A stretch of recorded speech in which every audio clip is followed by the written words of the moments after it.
So apparently my parents talk about a lot of heavy stuff on their podcast. Listen at your own discretion. Like, comment, subscribe, and share or whatever. Anyways, welcome to Sobriety.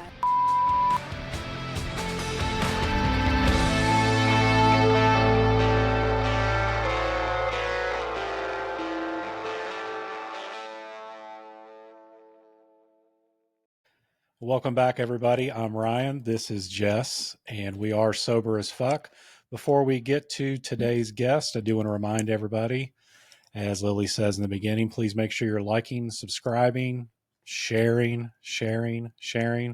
Leave comments. Make sure you're rating the podcast. We are available on every single platform out there.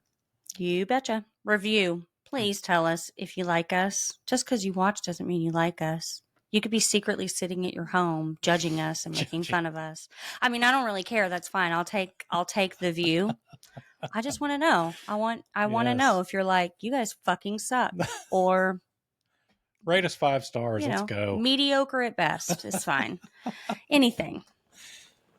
Anything else you want to No, add? I'm like looking at my hair in the camera. Oh, you look great. Thank you. I slept on it and I didn't have time to fix it, and I just really wanted it down. So I said, fuck it. Yeah, you look good. I like it. As my brother used to say, 2 titties in a bucket, fuck it. I don't really know what that means, but I like the way it sounds. That's out of a movie. Speaking of the word fuck, our guest today is a big fan of that word, which makes me automatically just adore her. That's right. Beth, right? Beth McDonough. Yep. That's she right. is an author of the book called Standy. She's a former reporter, and she's going to talk all about that and talk about her book. The crazy thing is, and what's amazing is she is 17 years in sobriety, which is a badass motherfucker. Yep. I'm going to say fuck a lot during this podcast. She now lives out in Utah, and we're going to talk about her book and also talk to her about her journey through sobriety. Let's welcome to the show, Beth McDonough. Hi, guys. Hey, Beth, how are you?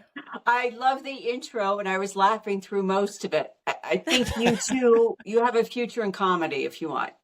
Oh, thanks. Thank you. You should see us in the wild. Oh, yeah. It's crazy. Oh, I don't know if I could handle that. I must be heavily caffeinated by then. That's right. It's okay. It's our own show sometimes. We're in it and the only viewers, it seems like, but we love it. That is right. So tell us about your book before we get started. I want to know all about it. I keep wanting to say Stand By Me, which I'm sure you've heard that a million times, but I love the title Stand By. Thank you. And as you know, it's kind of a broadcast nickname, if you will, or quote. And Stand By, we always have earpieces in our ear when we're doing news, and, the director, the producer in the control room, they tell you, stand by, so you're kind of suspended in limbo for whatever comes next. But you also have to be prepared for whatever comes next. Thus, stand by. And it's funny, growing up, when I was a little girl, my parents said that I used to always be, they tell me, go clean your room. And I'd be like, stand by. And that's even before I got into TV, or go do an errand or whatever, walk the dog, stand by. Instead of saying, just a minute, stand by. And so it just became, the right title for the book. I love that. Tell us a little bit about it. I mean, we want people to buy the book, but give us some little nuggets from it. What is it about your story? Just start there. Yeah, so it's a memoir, and I cover a lot of distance. And so I had a 30-year career in TV news. And at one time or another, I worked for all of the networks, ABC, NBC, CBS, Fox News. And I did a bunch of live shots for CNN back in the day. They contracted out with me. So I've seen a lot in 30 years. I was based in Philly, as we've talked about for a while, when 9/11 happened. And, so I was dispatched up to New York, which is only an hour and a half away, to the NBC there to help post coverage of that event. I was at the Oklahoma City bombing, the George Floyd riots. I was shot in the George Floyd riots, the 35W bridge collapse in Minnesota. Jacob Wetterling, some people might remember that name. He was a little boy missing for 30 years. And there was a nationwide APB search for him for quite a long time. And, I can joke about this now, but we used to always say, if there's death, there's Beth. I covered major disasters, murder, death, destruction, mayhem. It's kind of what I love a dark sense of humor. Okay. Yeah, don't get me started. Have a dark sense of humor to survive it. Oh, yeah. do, and you have to find some levity in these moments because they really can, drive you crazy, but you have to find some levity in the moments. So the book is about, I got 2 DUIs back to back, but it also speaks to my life in TV news, the first half of it. And when I presented my pitch to the publisher back in the day, they were like, whoa, whoa, whoa, we have got to break this in half. So Standby is the first book, and then Still Standing will be the second book that comes out next year. So Standby is about my my spectacular fall. Don't know how else to say it. And then Still Standing is about the rise and everything I did and all the work I put in to come back. And I was like, are you sure we just can't pack it all into one? And they were like, we are traumatized just reading your book, the first half. And it's a lot to absorb. And I'm like, so you might understand why one might be driven to drink, perhaps. Yeah. I can't wait to these read things. it. Oh my Yeah. gosh, I'm gonna download it on my. Well, I was gonna say download it on my Kindle. Where can people find it? Where can people buy it? Yeah, so Standby is out now on Amazon, Barnes & Noble, Kindle, so ebooks. And I'm in the process of recording audiobooks for it, and that'll take about 4 or 5 more months, I'm told. And the book starts out, it's not a soft start, and that's how we alcoholics kind of roll. We go big. So it starts out hard. People, the readers, wake up with me in jail. And I'm wearing the orange jumpsuit. I actually still had handcuffs on. And there was a big TV monitor in the drunk tank. And the women were watching the television news, and up popped some news anchors that I'm good friends with, that I have partied with many a time back in my day. And my mugshot came up. And I was laying on the jail cot. And this is my second DUI at this point. And right then I knew my life was over. And I knew that the life I knew was over because of the year previous. So I was working for Fox News and in Minnesota. And I was out with coworkers. And what do you do when you work the night shift? Because I would get off at 11 or midnight after the news. And, not a lot is open then except for the bars. So we go to the bars, have some cocktails, blow off some steam in the hopes that you don't take home what you've seen that day, maybe. And, you got to find some levity in it, or it'll just make you batshit crazy. And so I was driving home, and I hit a panel of mailboxes right outside of my own freaking house, which I still, to this day, I still don't remember that. But I do remember being in my home, and sometimes, I'm not a fan of clothing, so I would take my clothing off, after a late night, and there's a big pounding at my door. And apparently I answered my door butt naked with a glass of wine in my hand. Well, it was the cops. And they're like, can you put some clothes on? And I'm like, well, if you want me to, Right? You're like, what's the problem? And then I promptly went to jail. And so the book, I go into that first arrest as well, because there are a couple of very surreal experiences that I had in jail. And one of them being, because it was my first DUI, I'm like, okay, maybe, you start to think damage control, like how can I, typical alcoholic, get myself out of this, da, da, da, da, da. And I was processed just like everybody else and taken into a cell. And there was an incident in the cell that I explained in the book. And I don't want to reveal too much of it because right, of course. I think people need that shock value of reading it so they can get the shock that I did. Yeah.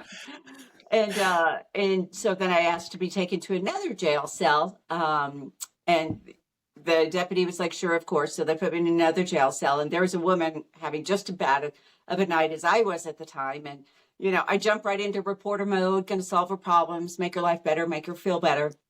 And I'm like, what happened? Are you okay? And she said, yeah, I got a DUI. And I said, well, maybe, and she said, I'll be fired. And I said, maybe your place will work with you. And she's like, no, not at all. It's my second DUI. And I'm like, doing the math. Okay, it's a little more complicated. It's probably going to be a tough hoe for you. And there's a lot of crow you're going to be eating to try and keep that job. And I said, well, where do you work? And she goes, and I don't want to say the organization in particular, but she said, I work for an organization that campaigns against drinking and driving. And it was her second DUI. And I was like, oh yeah, you're fired. You are, you're definitely fired since you were given a pass the first time, I'm sure. Well, guess what? I was given a pass my first time.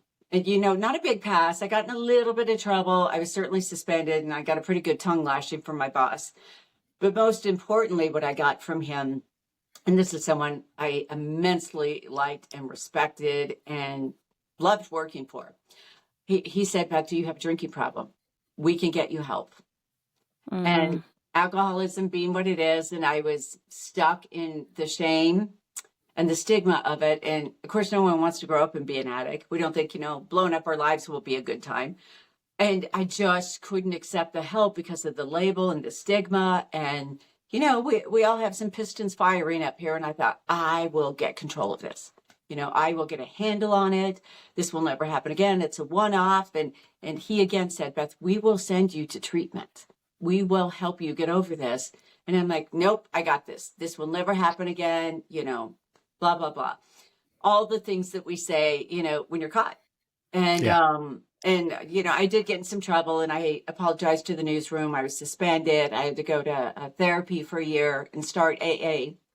All of that was good and certainly well-intentioned. And I was able to kind of white knuckle it and abstain for a while. But we all know, alcohol in the world of relationships, alcohol is a taker. It's not a giver. Doesn't really like to negotiate. And of course, the drinking slowly crept back in. And I thought, oh gosh, if I don't drink out publicly in the bars, nobody's going to know. If I don't go out with my coworkers after work, or if I had one drink, then I'd go home and just polish off the bottle of wine or whatever. So I really started to get a little, sneaky, and I would drink at home more. And then if I was going to a liquor store to get things, some people doctor shop for pills. Well, I liquor store shopped. So because the clerks all knew me, and I was a pretty high profile name. I'd been in Minnesota for 15 years and broken a lot of really big news stories. So people knew me. So I, had to be cautious about how I continued with my addiction and how I was going to feed the addiction. And a year later, it was actually 16 years ago this month at Halloween night. I had gone out with coworkers, and I knew I was getting drunk. And this might sound familiar to people. I told myself 3 drinks, get in your car, go home. Well, that's a bad idea. Anyway, 3 drinks to my system. But when I knew, I got up to go tab out, and I asked the bartender how much have I had. And he goes, oh, you had 5 shots and 3 drinks. And I'm like, I had 5 shots? And he said, yeah. And I'm like, oh my God, I've got to get home. This is bad. Well, I didn't take a cab and an Uber. Alcoholic stinking thinking. We all know the right thing to do, but we tend to not do it when we're in that situation. So I get on the highway. I only lived a few miles away, and I hit someone going 80 miles an hour. And the driver wasn't hurt, thank goodness. I did rear end him, though. And yet again, I pulled up to my house, and the cops were waiting on me at my house. And so, and I'm a blackout drinker. So I've pieced a lot of this together with police reports, audio recordings, body camera footage, and my attorney liked to fill in a lot of blanks for me to make sure I got the message. So the second time is then when I woke up to other jail inmates watching my story on TV, and they're talking about me, and I can hear it. And they're like, oh, that girl's screwed. Then I remember one of them saying they reported my blood alcohol content, the BAC, and I was 3 times the legal limit to drive. And I remember one of them going, lightweight. Lightweight, it's 36 hours after, and I'm just now coming to. But I knew right then, my life I knew it was very over. And when the deputy came to get me, take me out, and I know there's a back door. I've done many stories on people, there's a back door for high profile people. And I thought, well, maybe she'll, have a little mercy. And she didn't, which I'm glad about, because I said, any chance you're going to let me? And she goes, not a chance. I'm like, okay, all right. This is how okay. All right, Beth McDonough, you're going to have to pull up some bootstraps here. And and I said, what's it like out there? Are all the news stations out there? And she goes, oh, yeah, you've got Inside Edition, and da-da-da. And I'm like, oh, my God, I'm going to do the perp walk. Okay. And I have prided myself on doing the perp walk in the past, because it's hard to get a good shot of a suspect. And I prided myself in getting those. And I'm like, oh, yeah, the people are going to be after this. And then, I reached out to my attorney who came to pick me up. And he said, And this is Minnesota, November, and snow was already on the ground and very cold. And I said, where are you? And he goes, oh, I'm 10 blocks away. And he did that on purpose. So I would have to run to him, and I would get the perp walk the entire time, people all around me. And because I didn't learn my lesson the first time, he was going to start to help me make me learn my lessons. And I get in with him, and he's like, Beth, you got a problem. The first time we kind of call it a party crime. Second time he goes, you have a problem. And I said, I do. And he was like, what are you going to do about it? And I'm like, I don't know. Let me see what happens at work. And then he said, well, your boss did reach out to me, and you have to be at the TV station on this day in a couple of days. And I'm like, okay, where's my car? And I knew my car was dinged up a little bit, but I thought, okay, I would still be able to get there. And he was like, oh, no, you've already lost your license. Because if you get more than one DUI in Minnesota in 10 years, they take your license for a year. They also take your car, and they seize it and they sell it at auction. Oh, wow. And what really sucks about that, too, besides the obvious, I'd paid my car off 2 weeks before. And I was like, look at me, I'm adulting, I'm doing this. This is great. I might, one day I might actually have no bills. Wouldn't that be nice? And, but nope, not anymore. So, when I got home and I reached out to my boss, and everybody was parked outside my home at this point, everybody. And I lived in a townhome. There's no back door. There's only a front door. So, I went through all of that humiliation. And then my boss reached out and said, come to the TV station. You've got some paperwork to sign. And I'm like, well, let me just fall on the sword a little bit more. I said, I don't have a car. I can't get to you. Can you send me a taxi? And just his disgust on the phone, which I understand, Yeah. Like, how much more can you fuck up your life? And I'm like, oh, a whole bunch more. Just wait. And, so I get to the TV station, and it was KMSP Fox 9. And none of my coworkers would look at me. I was such damaged goods, and they were hurt and angry and embarrassed, and it brought a lot of bad PR on them. And so I went right into HR, and my boss was there with smoke coming out of his ears. And, he said, a year ago, we told you if you got another one, that this would be it. And he said, you are being fired today. He said, we can't keep a crime reporter on staff when you commit a crime. And he said, you've committed 2 now. And he said, we offered you help and you refused taking it. So, we have no other option but to fire you. So as of today, you're no longer of use to us. And we kept the taxi. You can take it home or you can go to treatment. It's your call. And I'm like, okay, what now? So I did go to treatment for 30 days. I did 30-day inpatient, which I highly recommend to anyone watching this. Through my journey, I've also seen people do outpatient, but I just don't think it's as effective early on. I think it's good as maintenance afterwards. And I did outpatient afterwards as well for another 6 months when I got out. And I got a sober roommate, did all the things. And I know some people aren't always into programs, 12-step programs. But I have to tell you, boy, it saved my life. Because when I did get home, until I put my house on the market, because the man I hit sued me, all of my penalties were doubled. So whatever you think my attorney fees, they were doubled. All the fines are doubled. Everything is doubled. And I'm like, I'm going to go broke, and we put my house on the market, but no one would buy it because it was my house and it was damaged goods. I mean, simply by association. So I knew I was going to lose my house at some point too. But there was a church at the end of my street. And of course, I only had my 2 feet and a bicycle in the dead of a Minnesota winter. Now it's January.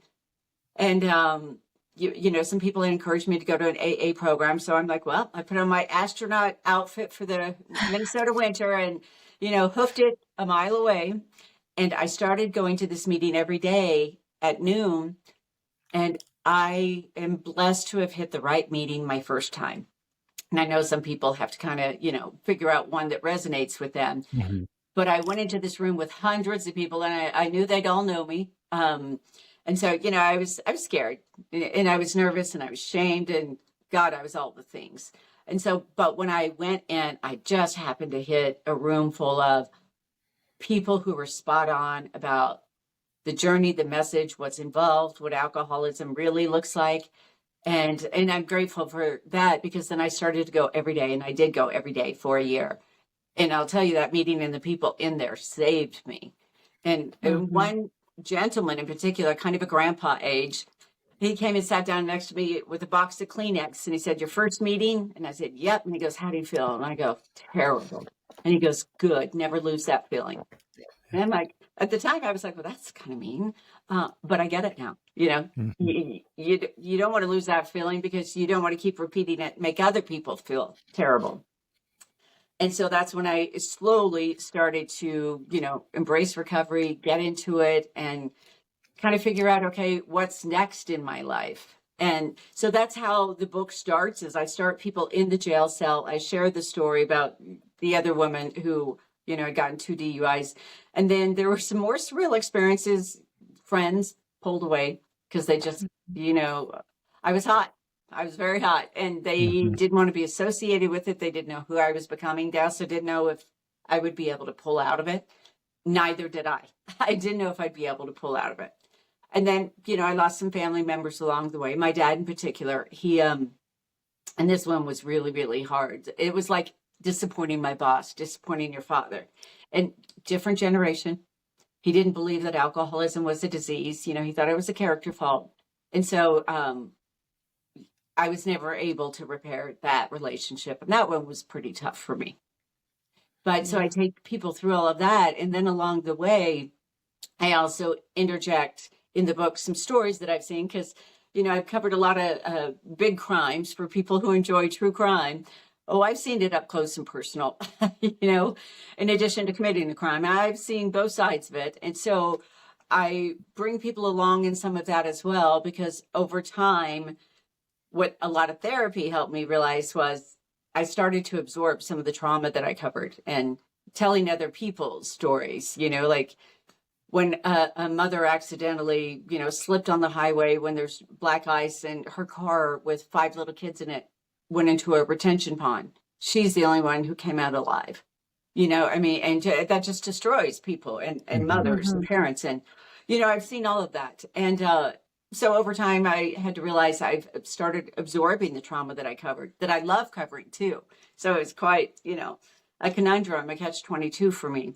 So I started to take people through all of that. And then something that's really important that became a moment, an aha moment, when I went to court finally for my sentencing, and the judge was listening to both sides of it. And the prosecutor was insistent that I go to state prison for 90 days. And I'm not talking county jail. And I'd already been in county jail for 2 weekends now at this point.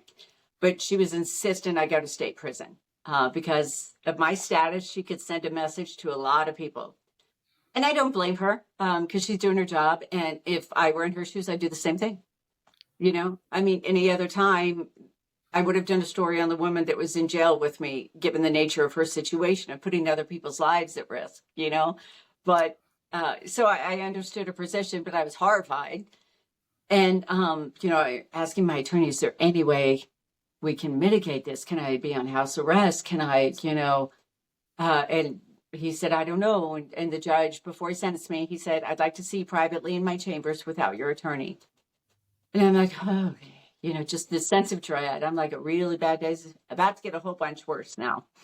And when I walked into his chambers, he was standing there with his arms out like this. And he said, come here, let me give you a hug. Back in the days when we could give each other hugs, right? And I just fell apart and bawled like a baby.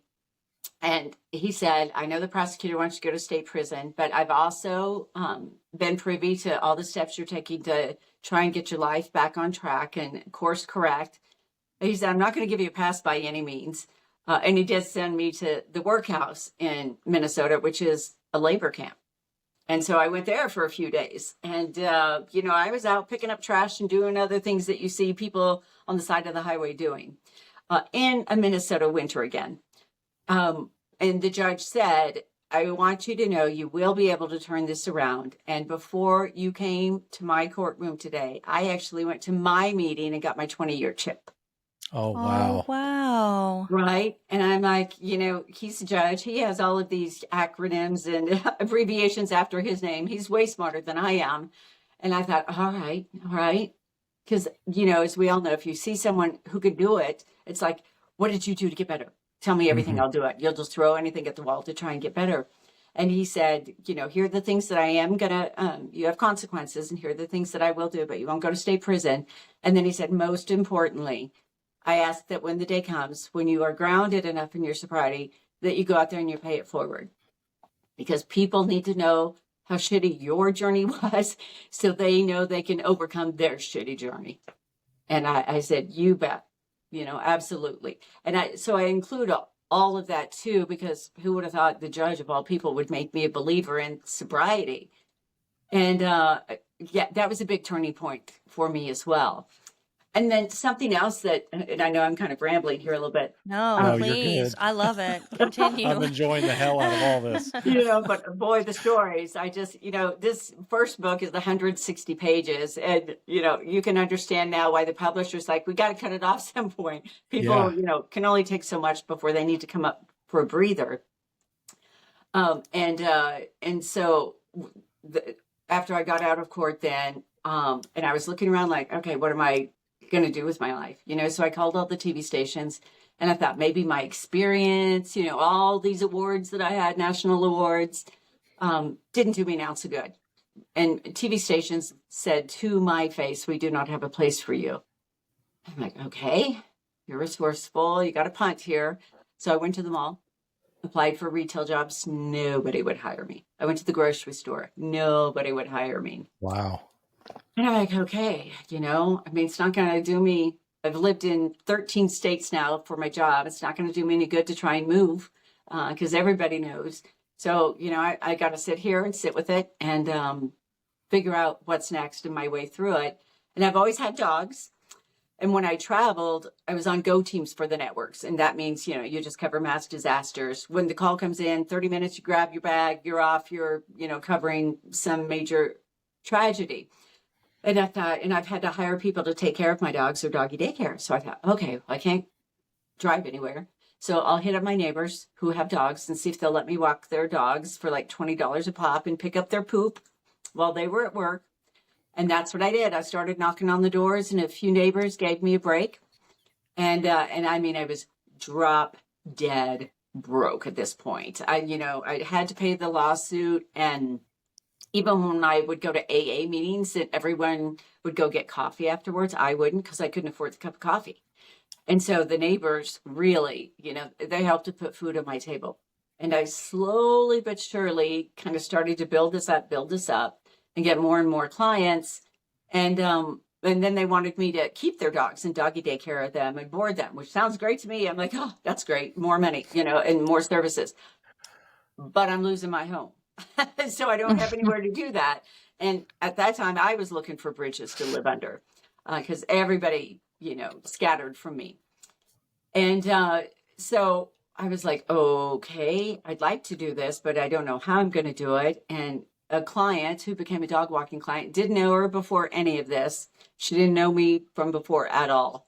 And she said, I've got this old crappy warehouse. It's got to be completely renovated, like it's been abandoned for 40 years warehouse.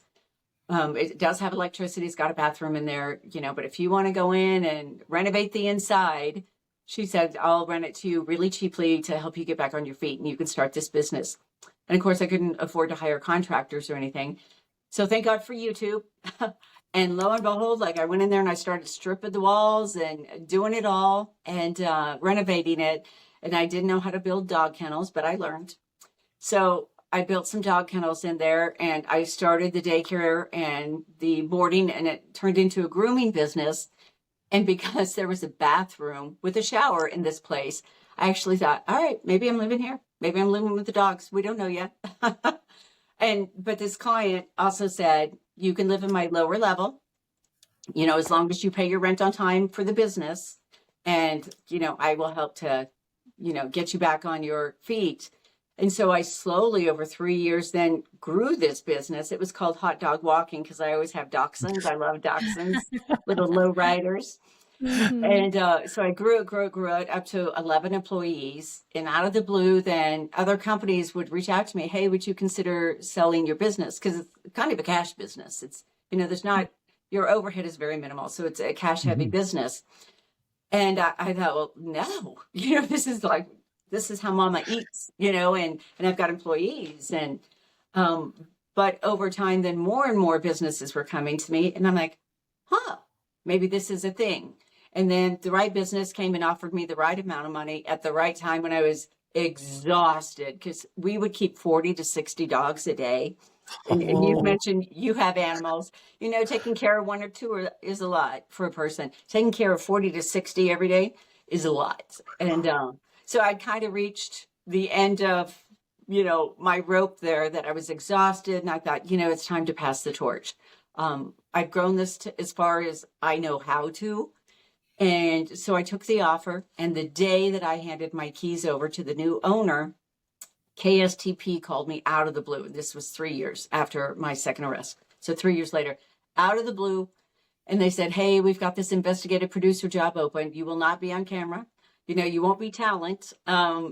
And so, that's humbling into itself when you've done it for so long. But I was like, I will take anything. I mean, in a regular paycheck every 2 weeks, hey, sign me up for that, right? Mm-hmm. And, what do you need from me? And they had stipulations in place, understandably, and I abided by all of them. And that included random tests for drug and alcohol as well. AA meetings, some other, I needed to sit down and talk with the entire newsroom and let them fire their questions at me, because they were going to have to work with me intimately every day. In a newsroom environment, when you go out and cover stories, you are with your photographer and your live truck operator every day. And so we're going to be in each other's space. And so I let the newsroom have at it, and they did. And they did not hold back anything. I'm facing a whole bunch of me's. We ask a lot of hard questions, and now I had to answer them. And so we moved forward, and I was just so happy and grateful for that moment. And I thought, what's the difference now between 3 years ago? I'm the same person with my same experience. My television knowledge. I think my contacts would still be around. Well, I'm sober. That's the difference. I had a proven path of sobriety. So, I became dependable, professionally dependable and reliable. And what I told the bosses at that time was, and I hate when people say I won't disappoint you, because I think it's like a double negative. And I told the bosses, I will make you proud. I'll make you proud in all of this, and I'll make me proud in all of this. And, let's go.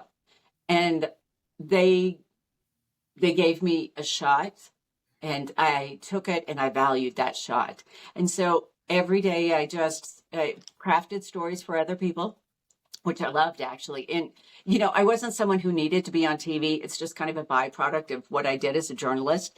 And so I was really happy to not be on TV, because it reduced some of the pressure for me. And, I was worried about getting back into a pressure cooker with deadlines, and, our jobs every day are to break stories. So I was worried about that, mindful of it. And so I kept up my AA, I kept up with my sponsors, and I had a sober roommate for a while, which was immensely helpful, because you create this sober bubble as well. But yeah, I just started, doing my job and being the person that others had hoped I would become out of all of this. And it worked out. And as good as my career was, the first half of my career, it became exponentially better in the second half of my career. And I just didn't ever think that was possible. And I'm immensely grateful for it. So I walk all the readers through all of it, getting the no's, getting the rejection. And I don't gloss over anything. I think it's important to show all the many failures I had along the way, because, that's kind of what also helps to rebuild you. And I ultimately did lose everything, the house, certainly my car, my reputation, my ID, all of the things I lost. And there was no backup. So if I was going to come out of this, it was because of me and a lot of help and commitment and support from people in recovery programs, and I'm a big believer that people help people who help themselves. Yep. If you don't do anything about it, or you blame others, and this is another big driving theme throughout the book, that, when I sobered up and I came to, and I'm like, you know what? I did this to them. They didn't do it to me, and so I need to make this up to a lot of people, and the public included. When you add the public into it, I need to make this up to people and show them and show everyone that you can go through all of this and turn your life around and make it even better than it was before. And so the book kind of includes all of that. It ends with a little bit of a cliffhanger, and that's on purpose, so people don't be mad at me. But it's on purpose, again, because, sometimes in life, we just don't know how it's going to go. And then when you're told stand by, okay, I'm prepped, I'm ready. What are you going to throw at me? I'm ready for whatever you hit me with next. And so that's then where the second book picks up, and I kind of take people through those next phases. So I know there's a lot there. I'll come up for air now. Yeah, but That's incredible. Your Beth, story I was is going to say, amazing. I have heard a lot of stories. I shouldn't say just, I'm coming up 2.5 years sober here in a couple weeks. Way to go. And thank you. And I've heard a lot of stories. We do speaker shares once a week, so I've heard tons of those. That is the most amazing story of, a rise, a fall, and then probably the best rise in the world. And, there's so much in there that I absolutely loved. You really got me, talking about the judge. Yeah. That is just like, I'm not a real spiritual person, but it's like, you were put in that place with that person at that time, and that's what really changed your life. Mm-hmm. And that is just, you never know. You never know the people you encounter today, what they've been through. I mean, to just happen to have that judge with 20 years, talk about a game changer for you. Not only mentally, I mean, that really had to change your whole mindset of everything going into that. And it did. I wish you could see my chicken skin right now. I get chills every time. Oh, I got chills just from listening. Mm-hmm. Me too. Me too. This guy, had he wanted to, it'd be notching his belt to send me to state prison. It would be. Oh, yeah. Yeah. Many prosecutors and many judges would jump on that. And here is a man who's walked the walk, knows what it's like to come through the fire and get on the other side. And when someone gives you that moment of, we believe in your comeback. I believe in your comeback. I know you can do this, and you can do this. It's, it doesn't mean it's not going to suck and it's not going to hurt along the way, but life is hard anyway. So, and it was a big game changer for me, because it was kind of the first moment of mercy and compassion that I'd received along the way. Not that I deserved it, but when someone who's very, he had my life in his hands right then. Mm-hmm. And he could have sent me away, and who knows how I would have come out of it, if I would have been this person, or we don't know, right?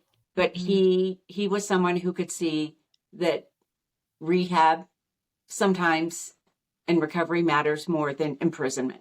And that made a big difference in my life, which I'm very, very grateful for. And I've also learned through the process and listening to him and his story that, when you're stuck in your stigma and your shame, because none of us want that label. And I just couldn't, early on, I couldn't accept that, I had this problem, because I was convinced that I could overcome it. And we all learned, you don't control alcohol, it controls you. But what I hope is, by me coming clean with everything, and I tell everyone, ask me whatever you want, I'll be honest, by not hiding behind my lies and the stigma of shame anymore, that people might also become more comfortable coming out of hiding with their own demons.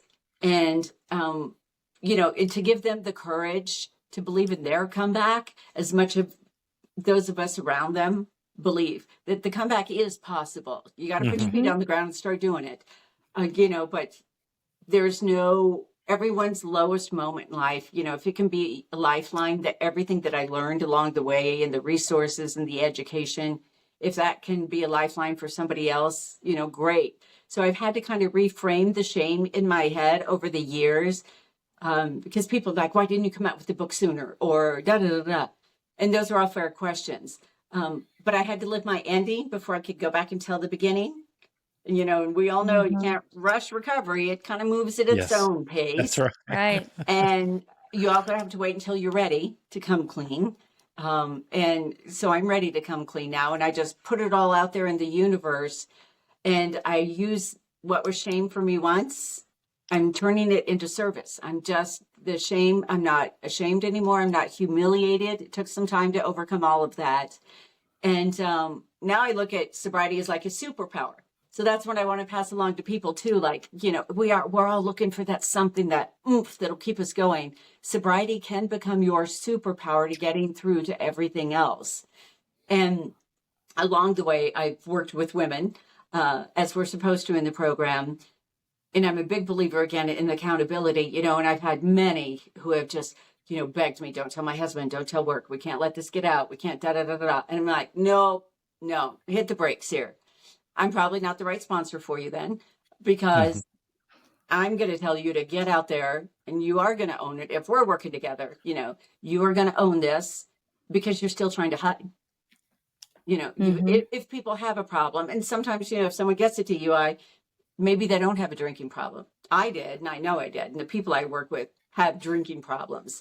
So when you know that there's a drinking problem here, no, you have to own it. And I'm like, no, you will tell everyone, because also it creates this level of accountability and support around you that, you know, when I go out with people, everyone in the world knows I don't drink. And it's so wonderful when, you know, maybe at a restaurant, the server's going around the table to get everybody's drinks. And sometimes they set down the wrong drink in front of the wrong person, right? And that has happened to me. And I have had a friend swoop over the table to grab it because they knew it was his drink, not mine, you know, and people will do that for you. They'll help you if you let them in. And, you know, we alcoholics, I do anyway, think of help. Help is a hard word for me because as a reporter, you get a strong backbone. And so help is kind of a hard word or a 4-letter word for me. So I like to use the word support because people will support you. And you just got to give them a shot. And it's hard to at first because you're afraid of everything. You've screwed up your life so much, but it actually can't get any worse. You know, I've already hit somebody, you know, thank God he wasn't injured. You know, I've already been sued to the hilt. I've already lost my home, and can it get worse? Yeah. Right. You know, maybe if I'm not alive, but then how am I going to be able to go share my story and experience with others to go, look at all the shit I did. Selling books is probably not my comfort zone. But in order to get the message out, you've got to talk about it. And so I look at it as a bridge to like, okay, let me lay it all out for you. And if any of this resonates, if any of my struggle, my surrender, because you have to surrender, or the strength I got along the way, you know, if that resonates with you, then let me help bring you across the bridge. And to that end, too, people used to say, my friends would say whenever we'd go out, like, Beth, you have one drink and you go from 0 to 100. I'm like, I know. Like, what's that about? And then if you take antidepressants for whatever reason, you know, well, then that just magnifies the alcohol in your system. And when I was in treatment, in addition to going through group therapy every day and one-on-one therapy every day and kind of, you know, going through your family history, and you learn that my grandparents died, both of them, of alcoholism. My biological father died of it. I have a sister who died from drug addiction. My mom and stepdad, though, were teetotalers, never drank. And so it's not like I was around it. And, you know, but what I learned then, okay, so I'm genetically predisposed, and clearly I'm not a very good quitter. It's good for me professionally, not so good personally. But in treatment, then you meet with the medical experts and they're like, okay, let's break all this down for you. Here's why this happens to your body. Here's why, you know, your memory isn't what it is anymore, or you do this, or you do that. So women in particular, and this really helped me understand why I go from 0 to 100.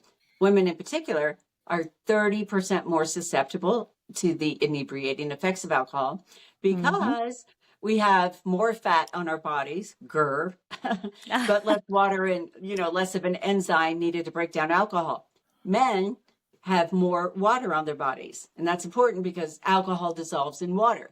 So men, you know, can work the alcohol through their system much faster. And if you've ever seen, you know, a man and a woman out having drinks together, the man can almost always seem to manage it a little better than the woman. Well, there's a reason why our bodies just don't, you know, let it work through the system so easily. So we're going to get drunker faster and we're going to stay drunker longer.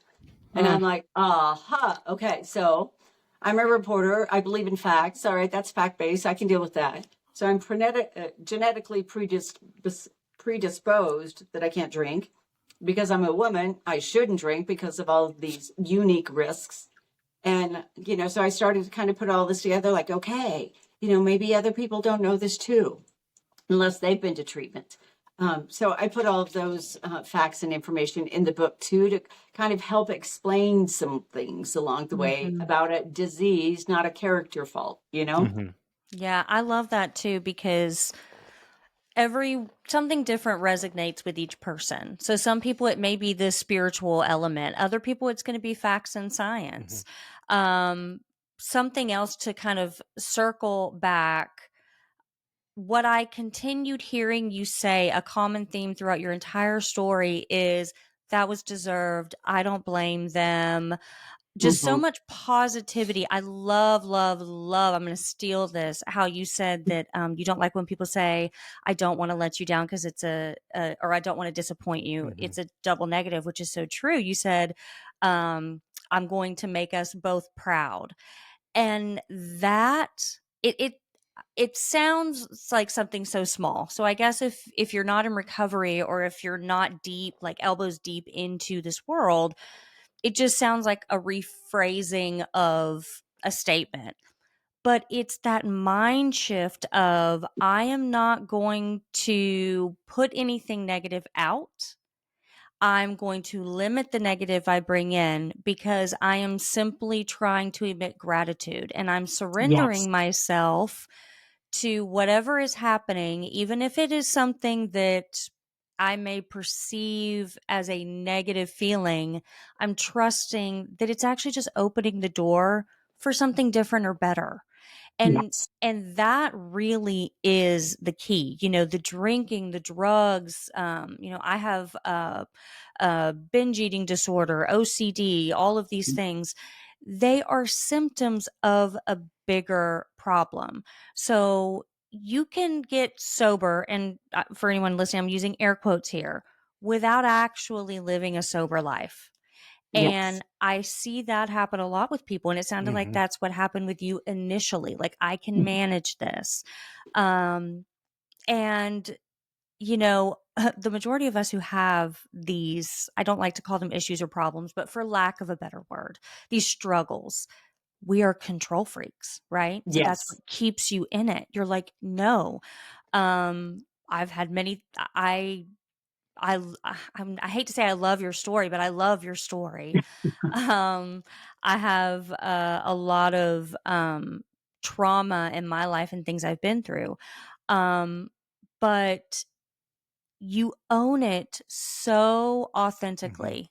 Like you said, you're not ashamed. If anything, you sound as though you're like, this is a blessing. This is something that has really molded me and created me into who I am today. My brother, who was an addict for 20 years and he's been sober 5.5 years, same way. He had a male figure who was very, very wealthy and predominant in his community. And so that really fed his addiction. I mean, we're talking, going up to the back levels of Tiffany stores and picking out whatever you want and flying on jets to Argentina and things like this. And we grew up very poor, but we were around a lot of wealthy, well-to-do people. Our mom was a single mom, worked very hard, sent us to private schools, all those. So we were surrounded with people of means. And very similarly, he got a brand new, well, back then, a brand new $40,000 car. That was like a big deal, 5 billion years ago. But we're talking about, that was essentially like a $90,000, $100,000 car to him at the time. He was very young, and wrecked it. There's cigarette holes in it. Actually, when I met Ryan, I was living with my brother and I was taking care of him, and I was working, and my car transmission went kaput, and so I would drive his car, And I remember the first time I drove up to him, he's like, that's what you drive. Mind you, this was like a brand new car. My brother got it. The windows didn't work properly. The AC didn't work. Only the seat warmers worked. There were cigarette holes and everything. I had the front bumper like duct taped up, and he's Yep. like, we got to get you, another car. But because none of that, I mean, you can have all of the notoriety, the power, the money, the means, the privilege.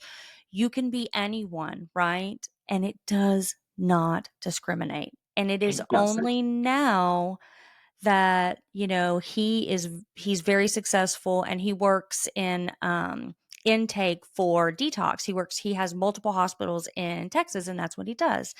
And he makes a great salary. He actually just bought his very first house ever, and he's just thriving. But he used to love luxury goods, and one of his love languages is gift giving. He loves it, but he also recognizes that went along with his addiction, like diamonds Sure. and purses and travel and everything. And I wanted to buy him just like a Louis Vuitton wallet, and he said, "Please don't." And I said, "Why? Like, they're not. It's like $500, which I know $500 is a lot, but if you have shopped in luxury retail, that is not a lot." And I said, "I really want to buy this for you." And he said, "That is super sweet. And if you insist," he said, "but I really am just not to the point where I want to welcome those things back into my life, even in a small way." And he's like, "It's not that I can't afford them. It's not that I don't love them. The problem is that I love them too much. Like I Ah, want normal. I want quiet. Maybe one day I'll go and get myself a brand new car or buy myself a bag." But he's like, I had all of that and I lost it.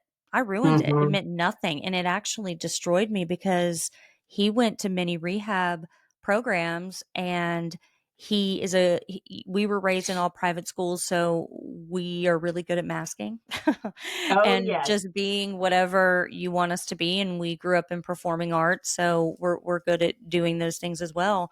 So for rehab for a long time, it was like a game to him. He's like, "Oh, I can totally do this. I can cry and talk about my childhood, and I can give into that and get my chips and do all of those things." And so his heightened intellect and all of those situations we'd been around, it almost worked to his disadvantage. Yes. And he was the same way. When he got sober, he was literally homeless, hadn't eaten in a week, and he managed to get himself there. So a lot of, I talk about this a lot, and not to talk about him versus you, but a lot of parallels there. And what this brings me to ask you, you had the world at your feet. I mean, Mhm. anything, anyone, anything. I can only imagine, just because of the things my brother had gone through, there wasn't a door that if you wanted it open, you could get it open. Did you find that when you first got your first DUI, did you have any of that ego about like, well, it's me. Nothing really that bad is going to happen. You said, I can get myself out of this. I can control it. Did you really have to kind of knock yourself down a peg and humble yourself to say, listen, you might think you're somebody, but you're a person with a disease, and that supersedes everything else. Like, was that very, very humbling to you? Did you have to work through a lot of that self-reflection? I did after the first one, yes. Uh-huh. Because I was still kind of a control freak, and the consequences, and there were some, but they didn't hurt enough, to be Right. honest. It didn't hurt enough. And knowing that my bosses and TV station were willing to work with me and try and get me help, what you see in that position is, I've got an out, Mm-hmm. oh, they're going to try and help me. So their intentions were pure as can be, to like, really, Beth, we want to get you help, because they want to just keep me around. The alcoholic in me is like, oh, I'm kind of getting off a little bit. Didn't hurt enough. I didn't throw an atomic bomb in my life yet. And I call it keeping the train going. You like to, as long as there's performance and you're producing, people want Mm-hmm. to keep the train going. And I wanted to keep the train going too, if I could, so I got scared. not enough. Clearly not enough. By the second time when I, blew up my entire life, there was no way you couldn't feel that. That was napalm. And so the messages and the stories were there that I was really going to have to dig deep, the deepest that I've ever dug in my life, which you need to do that. You need to dig deep because you've got a lot of course correction to do and a lot of work on the brain to do. And, there's an alcoholic brain. You got to wait until you get all that out of your system before you can really start to think clearly and look at a situation as normies would. The behavior we do when we're drunk, that's not normal, right? It's just not for any of us. It's just not. And when we're sober, we wouldn't do those things. Drunk is a whole different thing. So, I kind of had to realize after my second one that there was the before and now there's the after. And the after can be whatever I try to make it into, but no one's going to give me a handout. I'm going to have to go out there and get it and earn the credibility and the respect back. And I wanted to do that. I wanted all of that back and to get myself back. Because, at some point you kind of go, God, I just want myself back. Well, what does that look like sober? Yeah, it hurts most for the person with the disease and that bleeds over, right? I mean, I have known many people with addiction and mental health diseases, and none of them to their core enjoy hurting other people. It's when you are abusing yourself and neglecting yourself and hurting yourself, it naturally bleeds over. But when you earned all of this. I mean, you started from the ground up. I don't think, people underestimate having to knock on doors to be like, hey, can I clean shit up out of your yard? But at the same Pay time, me to pick up your shit. right. But at the same time, what a I hate to you keep being redundant, but what a blessing, because it really makes you realize that at any point in time, I may have to white knuckle this and I can do it. Like that feeling, you must have felt so empowered and proud to be like, I fucking did that. Like me, like I created that and I own it. And if I fuck it up, then that's mine too. And I'll own it.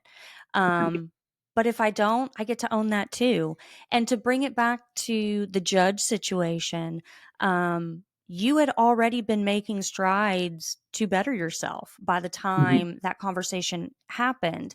And I am a more spiritual person than Ryan, but I'm still science and fact based. But for whatever reason, once you start taking those steps, and the real ones, not just the performative ones, but the little micro steps to really learning the things that people on the outside can't even see yet, right? Doors open. I mean, some things you cannot explain, it's like by coincidence. Those opportunities present themselves. And I don't know if it's that they presented themselves before, but your judgment's so clouded that you don't pick up on it, or just you start investing in yourself and people see that and they want to participate in that. Since Ryan and I have quit drinking, the amount of people who have come forward with their stories, I was literally at like Wendy's or something, peeing and getting a drink. And I was in just athleisure. And the girl at the front, she was like, you look like you're working out. You look great. I need to take your workout advice. She's like, what's your secret? I said, I started seeing a therapist and I quit drinking and I got my mental health in order. And I swear to you, a woman all the way from the back of the kitchen ran up to me and she said, I am celebrating 100% sober, especially meth free tomorrow, 3 years. And I said, yes, ma'am. And I high-fived her and I was like, that is awesome. She's like, it's the best decision I've ever made. And I said, you go, girl. That's amazing.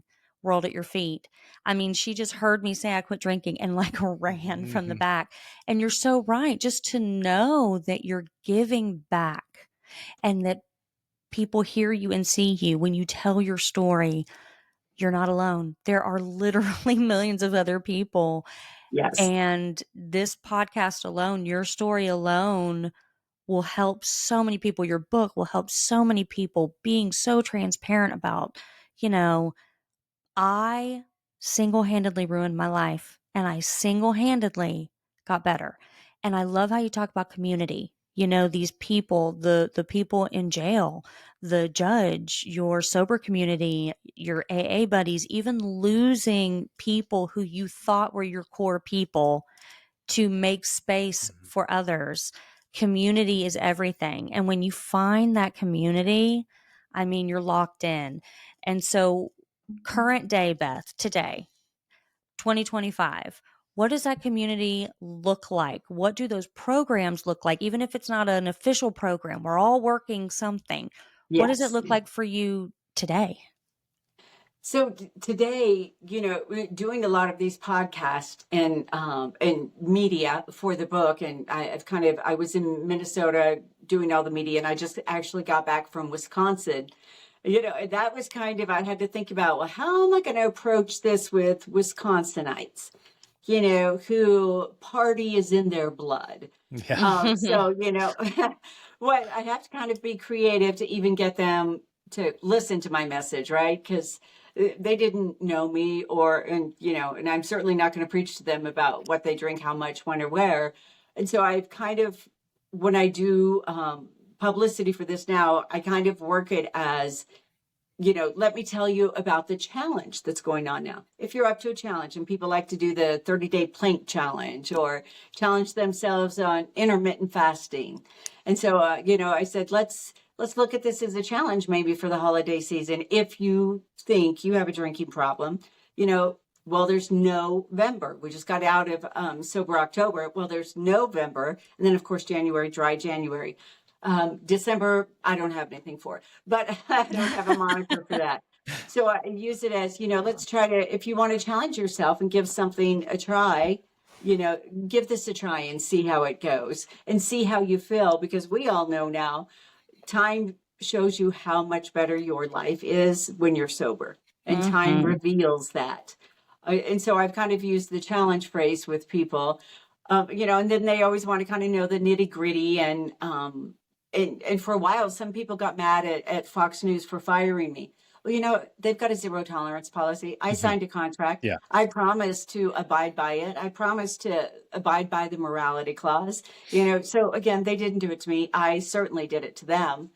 And getting your self-respect back takes a lot of work. But when you do get it and you start working the steps and you do the inventory, it's important to do the inventory and kind of, you can talk about things you think you've done bad in life. And when you put it all down on paper and it starts to become a legal list, and you're like, well, holy crap, you can't really refute that. I kind of did that.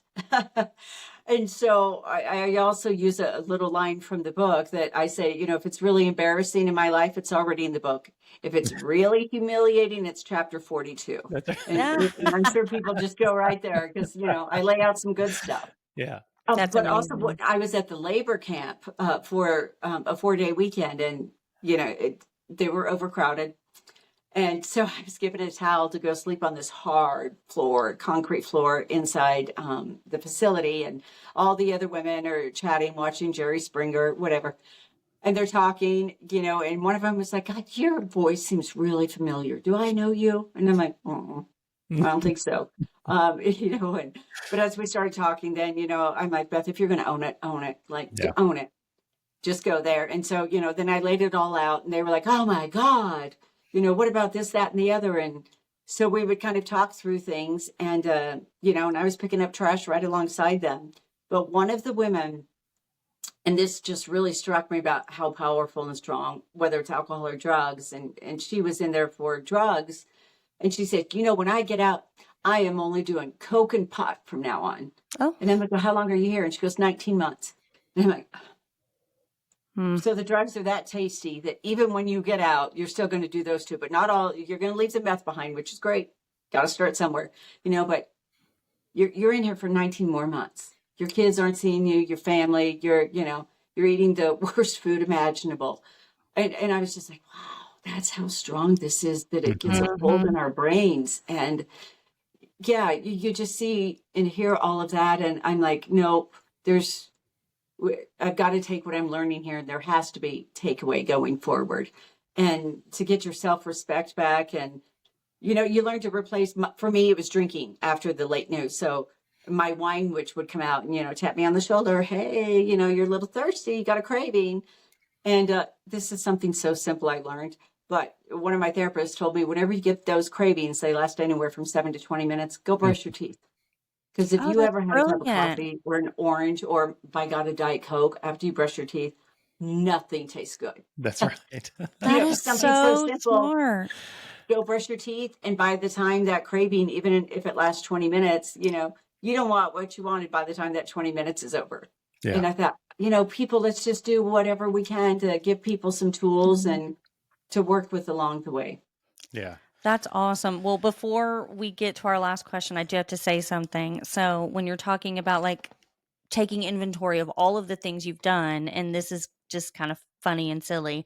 So, Ryan, we've been married for like 15 and a half years. And for 13 years of those, thank you.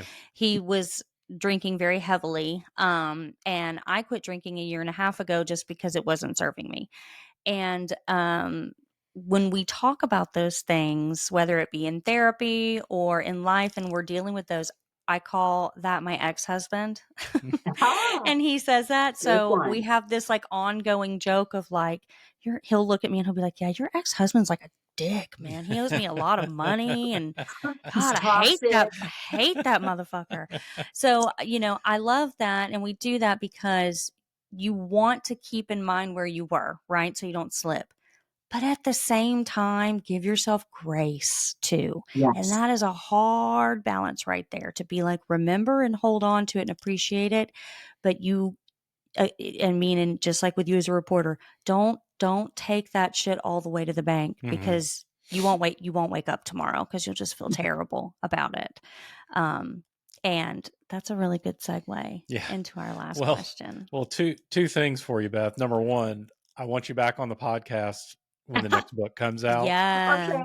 Because you bet I'd be honored. Really, this was great. I mean, you got me so amped up. I mean, I can't wait. So good. We'll get into it again. The second thing was, early on, you said something that really struck me, and I tried telling this to people that are very new in sobriety. You said you went to your first AA meeting, you sat down, an old timer came to you, put the tissues down and said, remember this moment. I, to this day, still go to newcomers meetings every week. It's a meeting that I refuse to miss, because that's where you hear the people that are 1 day, 3 days, 30 days, and you hear yourself in those people, and you never want to go back to being that person. Right. And that is so powerful. Anybody that has any time, any over, probably 120 days, understands what you and I are talking about, that you never want to go back to that person. You never want to dig in and have to do that first week or that first weekend. It's hell. But yeah, that was very powerful in itself. Just that little moment can change somebody's life. So you never want to go back to that. That's for damn sure. No. Oh no. And I look back and I'm like, I was an asshole. Yeah. And things that I did to, friends, I compromised romantic relationships. Yeah. I just don't ever want to go back to that. And, I was a blackout drinker, so I don't remember a lot of things I did. But later on, after I started to recover and people could feel like they could speak with me and kind of share things, the people we did this to, they all remember, because they were sober in there. They don't forget. We weren't. And I don't know if that's a blessing or a curse, and I lean on the curse side. Because if we kind of knew a little bit along the way, maybe we would have gotten to recovery sooner. Who knows? And Jen, you hit on something just as well, that, recovery, it's like I call it being on a highway. Sometimes you hit a bump because the highway's not always straight. Sometimes maybe you take the wrong exit, but your internal GPS knows what's right and will kind of turn you around. And then that's where the tools come in, where you're like, okay, all right, my body's telling me we got to turn this around. This isn't right. And I had one relapse as soon as I got out of treatment. And that relapse scared the shit out of me. Yeah. I had no idea how I got to this restaurant. I had no idea how I got home. Who knows if I had encountered some really bad people, what they could have done to me. And that really, that really scared me straight after that. And I'm like, you got to be done with this once and for all. There's not going to be a day in the future in your 60s when you're going to go, oh, good, I can go to happy hour with everybody else who's retired. No. Right. For me, that's over. And all the people in my circle respect that now and honor it and, lift up. And that's really, really important, I think. Yeah, we're the same way. It's a forever thing for us. And I keep saying one more thing. I can ask questions and talk all day long. I never run out of words. You'd made a great reporter. Oh, thanks. I would love to. I say that after your next book, and I know you're going to be super busy and you're very important and you deserve all of the credit in the world, but I say we do an in-person podcast with you and we will come to you and we'll fly to you and we'll do an in-person podcast really cool. And we'll make it cozy and fun. I mean, you spent your whole life in these corporate interviews. This podcast, we like to make it more like you're sitting down, relaxing and conversational. And I think that'd be a lot of fun. That'd be cool. I'd love the hell out of it. Wide open to it. I love it. I'm putting it. In fact, it's on the record, literally. Right. Yeah, on the record. So you can hold me to it. That's right. You can hold us to it too. I would love that. And where I live here in Southwest Utah now, I used to vacation here a lot. And in fact, whenever I needed to get away from the crazy adrenaline deadline fueled news, I would come out here to St. George to go hiking. And it's very much like Sedona. We have red mountains everywhere. It's Zion and Bryce are right by my home. So there's just a lot of natural beauty and people, fortunately, this community, they're very recovery oriented and very healing. The whole area is healing. So it would be beautiful. You can make kind of a thing out of it, come out to Zion. Yeah, that'd be great. We've got some hot springs. We'll come to you. I'm not going to pass up an opportunity for a vacation. Are you kidding? I'm we're in Tennessee, which is great, but neither of us are from Tennessee and we're both world travelers. Yeah. So when people are oh, I'll come to you, I'm no, I will come to you. Right. Thank you very much. I love that. We have the same mindset because I love to travel. I love to go in. Yeah. And I just said to, I know someone else last week on a podcast, and I love doing the podcast.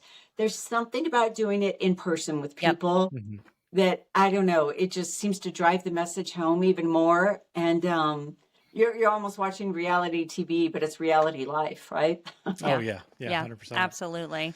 Well, let's, last question before we get you out of here. Go back to your days, the old drinking days. And just give me a good old funny Beth story, or if it involves one of your friends, even better. If it involves somebody peeing themselves, I'm all in. I mean, I hate to say this, or if it's something you did while you were working on whatever. Camera. Anything that is funny would be I love great. the funny aspect. Okay, I'll tell you this. Oh my gosh. So this is funny. So back in my heyday, when I was still back in Minnesota, a big group of people, we'd gone out for the night and we ended up at someone's home with a hot tub. And I remember it was in January. So, below zero in Minnesota, snow everywhere. And the snow freezes over so hard it becomes ice. Yes. And we were out in the hot tub still, the party's still going on after hours. And I had to go to the bathroom. And so I get up to go out of the hot tub and, I guess it should be good news that I didn't pee in the hot tub. So I did get up to go out of the hot tub and I didn't realize someone had closed the slider glass door, which all glass, right? And so I get out, my feet are wet. I slide on the ice, slam right into that door and, and I'm butt naked. And of course we're all laughing. It's drunken, funny humor at the time. And so then moving on from that, however, I got home, and the next day, the person whose house we were at the after party, he came and knocked on my door, and he was holding one of those plastic grocery bags, and it looked like something very big was frozen inside, like he dropped, bag of frozen food on the inside. And so he came and he was like, hey, I've got something for you. And he hands me the grocery bag. And I'm like, what's in there? Back in the days when I still wore granny panties, and just be happy that I had panties on, people.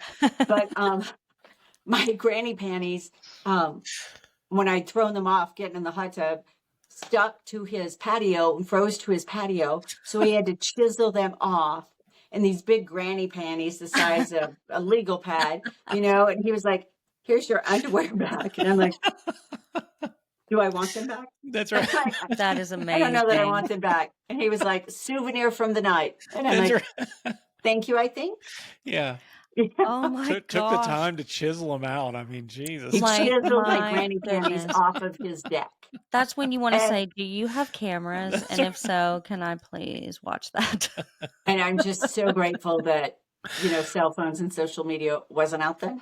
Yeah. Tell me about I'm very grateful for that.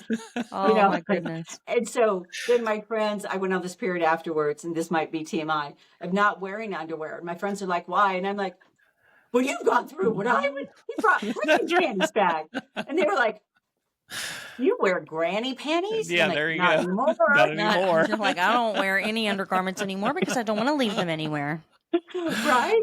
Oh. Listen, every girl has a good panty story. That's Mine's not right. drunken, but when Ryan and I first met, he got in my glove compartment and there were extra panties in there. And he's like, why are there That's a panties in little there? odd. I said, because I'm a girl. And you never know when you're going to need extra panties. He's like, okay. And that part's true.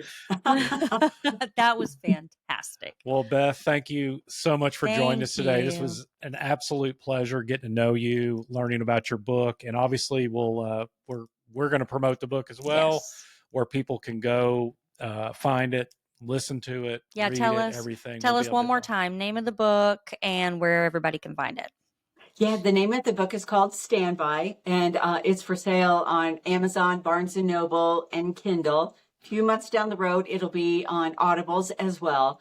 I have an author website, www.bethmcdmedia.com, because a lot of people have a hard time with my last name, so we just truncated it. Yeah. And then, I'm all over the socials, so Instagram, TikTok, and Facebook. And I'll be sure to keep you in the loop for whenever the second book starts to Absolutely. slowly get published. I've learned that publishing is its own world. Oh, yeah. Um, Oh, yeah. So I'm having Very to learn slow that. burn. It's a Nice. slow burn. And, having lived my life on very intense deadlines, I'm kind of like, can I get in there and help you along? And they're Yeah, like, that's right. What who can I do are to help? you? I'm that way We don't too. need help. Yeah. This is how we We, roll. And I'm like, I designed- Beth. I designed the Something- logo and edit the podcast, and I keep saying, "Oh, we need to hire somebody," but like, I just really Yeah. don't want anyone. Don't touch my things, That's okay? right. Don't touch my things. And so I get that. Well, Beth, thank you so much, We Beth. appreciate it. And we will definitely talk to you soon. Thanks so much. Absolutely. I look forward to it. And I'll hang on to your contact info. And you guys were great. This was a blast. So thank you. Thank you. Beth. See you, Beth. Okay. Take care.